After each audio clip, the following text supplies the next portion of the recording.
This is such a heartbreaking and unsettling case because this is a coach who was surrounded by kids all the time. And just 1 month before the murder of a 13-year-old boy, that same coach had been accused of sexual assault by a different teen. Why did he have to kill him? That's the question that haunts this grieving mother. Gladys Bautista's 13-year-old son, Oscar Omar Hernandez, was murdered allegedly by the man she once trusted as his soccer coach. All right. Thank you very much for joining us today. My name is Nathan Hochman. I'm the District Attorney of Los Angeles County. Up here with me, we're joined by Los Angeles Police Chief Jim McDonnell, Los Angeles County Sheriff Robert Luna. Also at the podium is FBI Special Agent in Charge Ted Dox, LAPD Assistant Chief Blake Chow, LAPD Deputy Chief Head of Detectives Alan Hamilton. From the District Attorney's Office, we have Head Deputy of Major Crimes Craig Hume, along with Deputy District Attorneys Paul Thompson and Nagim Mostadim.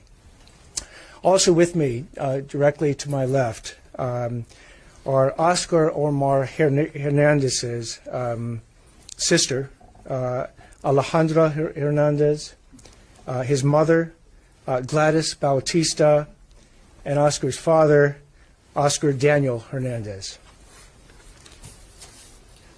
Today I am announcing the charge of murder with special circumstances against Mario Edgardo Garcia Aquino, who's 43 years old. Mr. Garcia Aquino murdered 13-year-old Oscar Omar Hernandez on March 28, 2025. And when I say that charges have been brought, I want to make it clear that charges themselves are not evidence, that a defendant is presumed innocent until and unless proven guilty in a court of law. The charges allege that Mario Edgardo Garcia Aquino, on that date of March 28, 2025, murdered Omar Hernandez in Lancaster. Mr. Garcia Aquino was his soccer coach. And on that day, Omar Hernandez went up to Lancaster to see Mr. Garcia Aquino. 2 days later, he was reported missing. And on April 2nd, 2025, last week, his body was found in Oxnard off a road near Leo Carrillo State Beach. We have also announcing the charges, again, separate charges, against Mr. Garcia Aquino from a February 22nd, 2024 felony of assault with intent to commit a lewd act against a different individual, a 16-year-old young man in Palmdale. Mr. Garcia Aquino faces at least life without the possibility of parole on the murder charge and 6 years in prison with respect to the felony count of assault with intent to commit a lewd act. These cases are tragic, and the Hernandez family, you have our deepest sympathy for a loss that words cannot even begin to describe.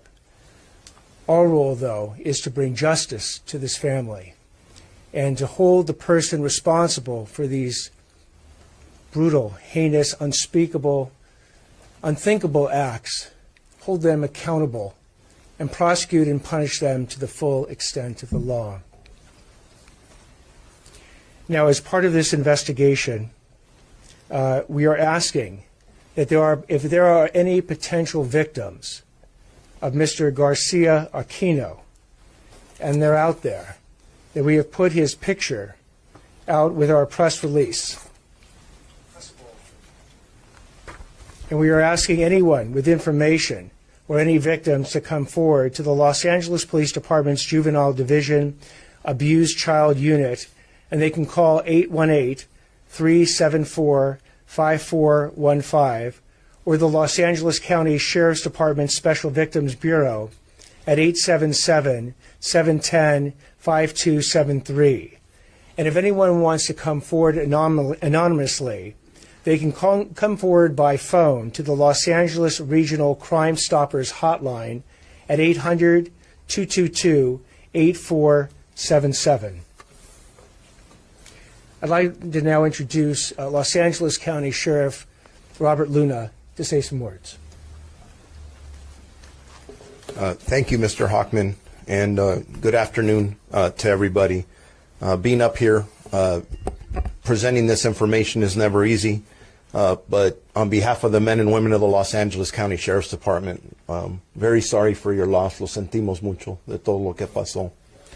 I'm here today specifically seeking additional victims on a child sexual abuse case involving 43-year-old Mario Garcia Aquino from the Palmdale area. Garcia Aquino was a youth travel soccer coach with the Hurricane Valley Boys Soccer Club in the Sylmar area, working with different age divisions. He had no reported criminal history. In February of 2024, Garcia Aquino befriended a Sylmar family who allowed their juvenile son to stay with him at his residence in Palmdale. The family subsequently filed a criminal report with the Palmdale Sheriff's Station, alleging sexual abuse of their child.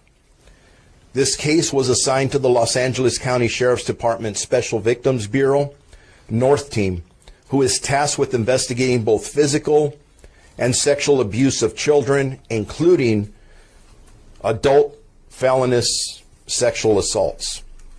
During the investigation, and while working with the Los Angeles County District Attorney's office from the Antelope Valley Courthouse, detectives learned that there was another unrelated child sexual abuse case being handled by the Los Angeles Police Department's Foothill Division involving Garcia Aquino.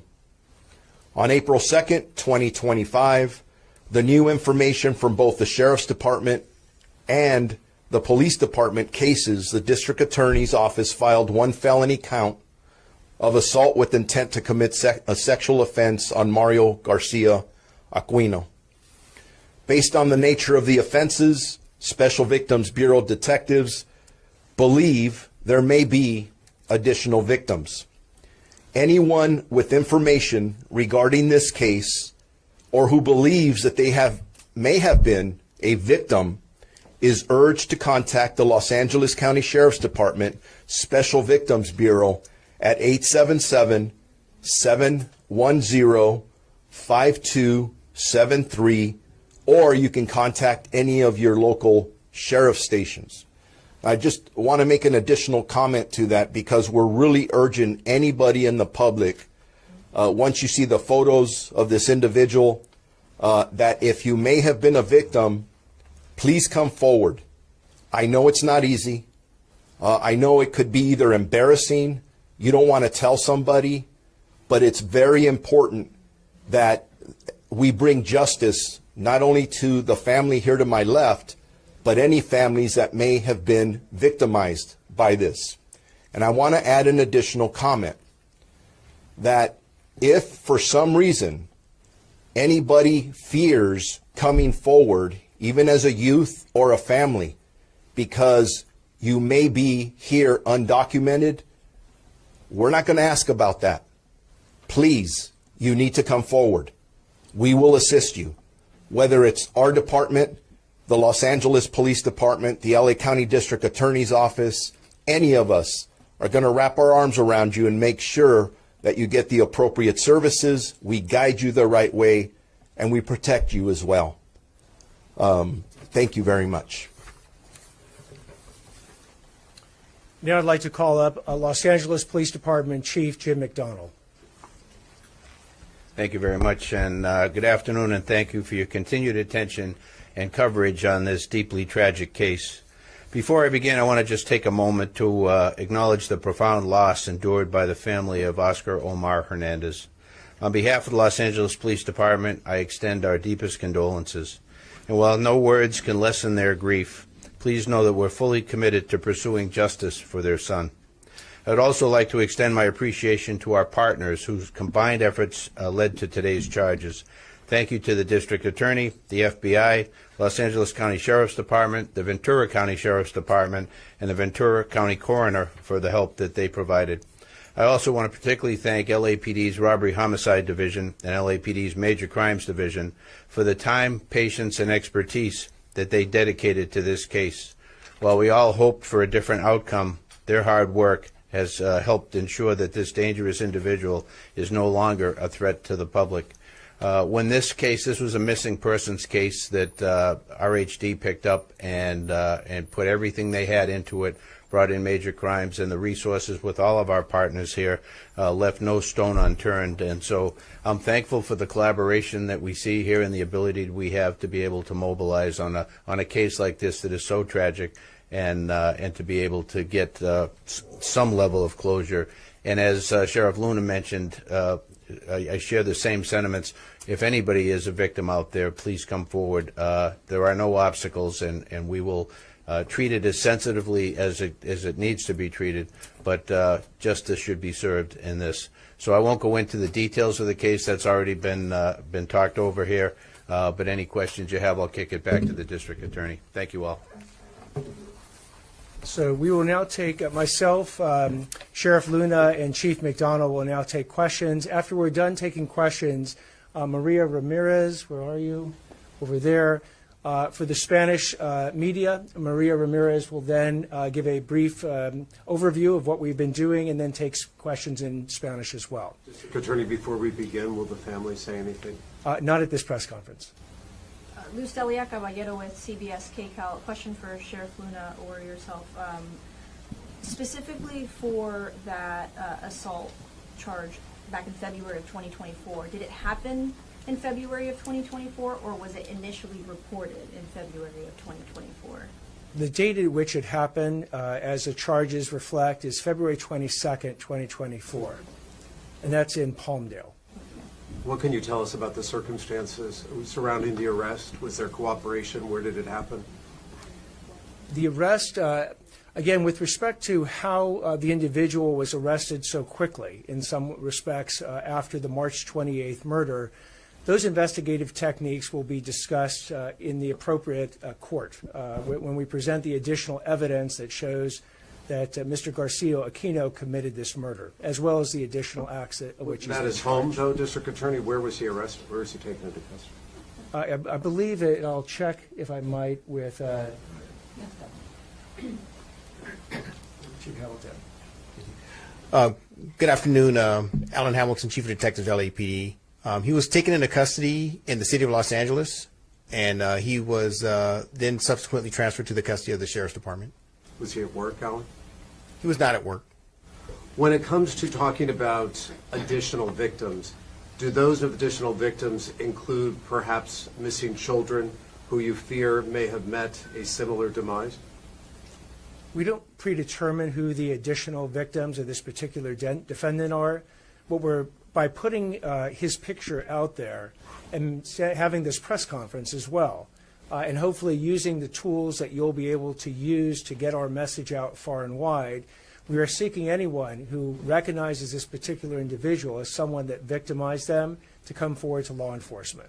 Whether, again, they want to come forward anonymously, come forward to any police department or sheriff station, or use the call-in numbers. But are we looking at potential missing children cases that possibly could be linked to this? Sheriff? We're looking at everything. And that's why it's kind of unique for, it's the District Attorney's press conference, but you see us up here in partnership with LAPD, with the FBI. We're working with every agency, and that's why we're really pleading with the community that if you know anything, you've heard anything, or maybe you think somebody's missing or loved one's missing, call us. Let us check. Let us check all the information. You have the most amazing detectives from all of our agencies that are capable, very capable, and they'll all be working on it. I'm just trying to interpret this, Sheriff. Is it that you're confident there are additional victims, or you fear there are additional victims, or both? I would say both at this time. There's always a fear that there's more victims, and we want to make sure that we account for everybody that's out there. D.A. Hoffman, he was arrested on that earlier sexual assault case, but he wasn't charged. Can you speak to that, to the difficulty of it? And also, we're talking about the most vulnerable citizens children who cannot protect themselves. Where is the system failing that this child was not protected? So he was arrested. When he was arrested, it was actually on the February 2024 charge, because that was the first charge that was brought forward. Today, he was actually charged with the murder charge for March 28th. So again, as far as dealing with the most vulnerable victims, we agree with you. Part of the reason for this press conference is to get the message out to the victims and even their families that if they have been victimized by this particular individual, Mr. Garcia Aquino, to come forward in order to bring justice to not just the Hernandez family, but to every family that has been victimized by this individual. But if he had been arrested on that earlier alleged offense, he wouldn't have been on the streets, and he certainly would not be working as a coach. In order to develop the evidence for any particular offense, as we will be providing in court, it doesn't happen overnight. So even though that original offense occurred back in February of 2024, that investigation started approximately within weeks of that particular investigation, but you have to actually go through all the different parts of an investigation before you ever get to an arrest warrant. You know, we want, in every single case, we want justice to be as speedy as possible, but we got to get it right. And we have to make sure that at the time we end up charging someone, we have the evidence to prove it. So when we filed and got the arrest warrant on the earlier case, he was actually arrested, and unfortunately he had committed this case as well. District Attorney, you said murder with special circumstances, so you've opened up the avenue for the death penalty to pursue that? So yes, the death penalty is eligible. He is eligible under a murder with special circumstances charge for either life without the possibility of parole or the death penalty. We have recently instituted a new death penalty policy in which we will be evaluating whether or not the death penalty is appropriate for this particular case. Can you talk about Oscar's death? How was he killed? We haven't heard from the coroner's office. I think I can speak to that. We haven't heard from the coroner's office. At the point at which that information becomes public, we will certainly share it with the public. But we don't have the actual details of how he was killed at this exact moment, nor do we have all the reports that will come in when the coroner produces his or her reports. Are you able to offer more details as to how you found the body? Not at this time. The certain investigative techniques were used to both find the body and find the murderer of Omar Hernandez within days. Those investigative techniques and the evidence that came from them will be shared in court at the appropriate time. The suspect and the victim, both minorities. Does that make your job more difficult because certain people can sort of exist in the shadows? Can you speak to that? Sheriff, do you want to speak to that one? This is specifically why I mentioned the fact that if somebody is afraid to come forward because they're afraid of what may happen to them because they may be undocumented, that needs to go away. Here, no matter what your documentation status is, we have a young man that was killed, murdered. That matters. And it should matter to everyone else out there. And that's why we're urging the public, whether we fear of it or we think there's other victims, whatever the circumstances may be, whether you speak the language or you don't, I don't care where you come from, please come forward, let us know right away. But you do ask a good question because people are afraid. And that's why we're out here, we're embracing this and saying, please come forward. We will assist you. We will bring people forward that speak the language, the right services, so we embrace it. Thank you very much. All right, thank you very much. Now, Maria Ramirez, we'll all excuse ourselves this way. And then Maria Ramirez, if you want to come. Do we have a court appearance, District Attorney? I'm sorry? Do we have a court appearance? Tomorrow in Department 30 should be the arraignment. Time? Unclear as to when. It'll either be a morning calendar or an afternoon calendar. Thank you.